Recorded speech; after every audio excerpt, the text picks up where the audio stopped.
Bueno, seguimos hablando entonces de los mecanismos fisiopatológicos primarios para la producción del edema. Ahora tenemos el aumento de la permeabilidad del capilar.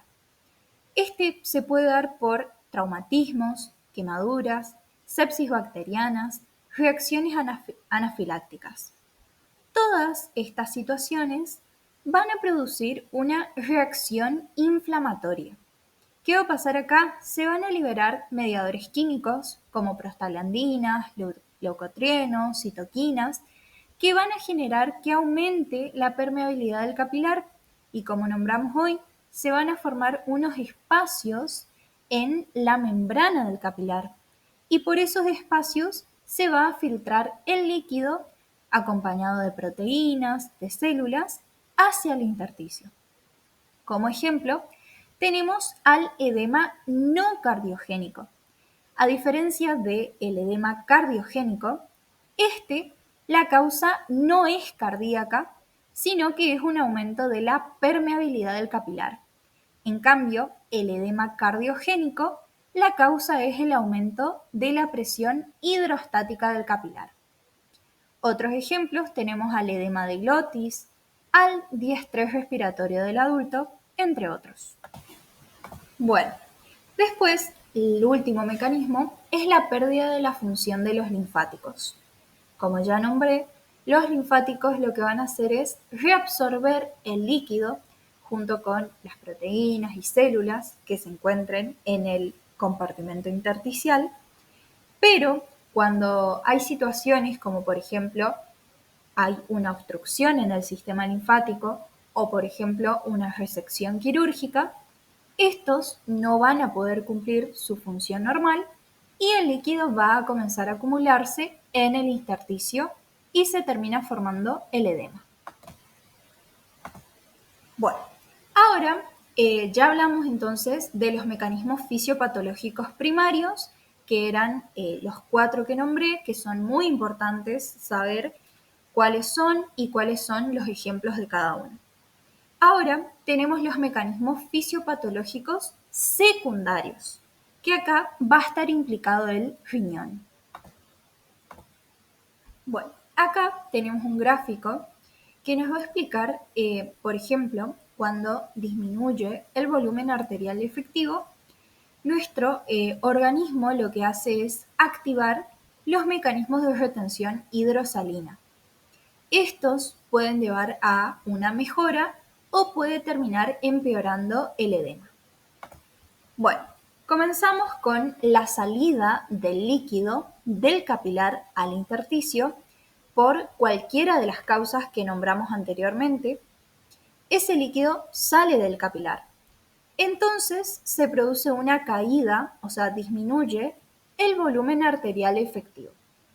Nuestro organismo detecta y activa los mecanismos de retención hidrosalina, que en fisiología hablamos sobre cuáles eran los mecanismos que actúan para mantener la presión arterial normal. Por ejemplo, se va a activar el sistema de renina-angiotensina-aldosterona, se va a activar el sistema nervioso simpático, se va a producir la liberación de ADH. Todos esos forman parte del mecanismo de retención hidrosalina. Esto puede tener dos caminos. Si la causa que esté generando el edema es una causa leve o es algo transitorio, estos mecanismos de retención pueden restaurar el déficit de volumen arterial efectivo y el edema que se forma va a terminar siendo escaso o va a desaparecer. Es decir, acá se corrige la causa del edema. Después tenemos el otro camino. En este otro, lo que pasa es que la causa que está produciendo el edema ya es algo más grave, por ejemplo, una insuficiencia cardíaca o una cirrosis, que es algo que va a persistir en el tiempo.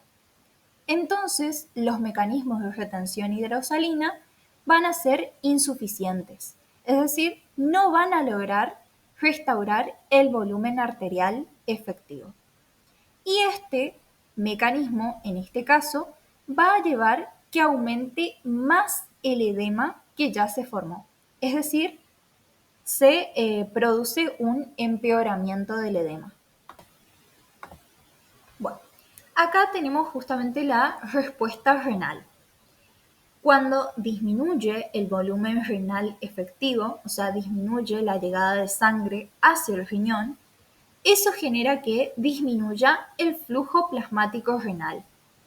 Esa caída del flujo va a ser detectado por las células yuxtaglomerulares y por la mácula densa. Y estos van a producir la liberación de la renina, que es una enzima proteolítica. Lo que va a hacer esta es convertir al angiotensinógeno, que es liberado por el hígado, en angiotensina 1. Y la angiotensina 1, por medio de la enzima convertidora de angiotensina, se va a transformar en angiotensina 2. Bueno, y acá tenemos las acciones que produce la angiotensina 2. Lo que va a hacer es reabsorber directamente, o sea, ella produce la reabsorción de agua y sodio en el túbulo proximal del riñón. También estimula la reabsorción indirectamente porque lo hace a través de la aldosterona, también de agua y sodio, en el túbulo distal del riñón. También estimula la liberación de catecolaminas y a través de esta retiene sodio y agua, y estimula el centro de la sed y la liberación de la ADH, que es la hormona antidiurética. Todo esto tiene el objetivo de retener agua y sodio para normalizar el volumen arterial efectivo. Bueno, para finalizar, ya terminamos ahí con lo que es los mecanismos fisiopatológicos primarios y secundarios para la formación del edema, que son muy importantes. También hay que hablar sobre dos conceptos que lo importante es saber diferenciarlos. Tenemos lo que es el trasudado y el exudado. El trasudado va a ser un líquido con bajo contenido de proteínas y pocas células. Y la causa del trasudado va a ser una alteración en las presiones, ya sea por un aumento de la presión hidrostática del capilar o por una disminución de la presión coloidosmótica. Y en cambio el exudado va a ser un líquido con alto contenido de proteínas y este puede contener algunas células. Y en cambio la causa de este va a ser una alteración en la membrana del capilar, o sea, por ejemplo, el aumento de la permeabilidad del capilar. Es importante saber esas características de cada uno y saber cuál es la causa que genera trasudado y cuál exudado. Bueno, y acá tenemos un gráfico que nos resume lo que estuvimos hablando.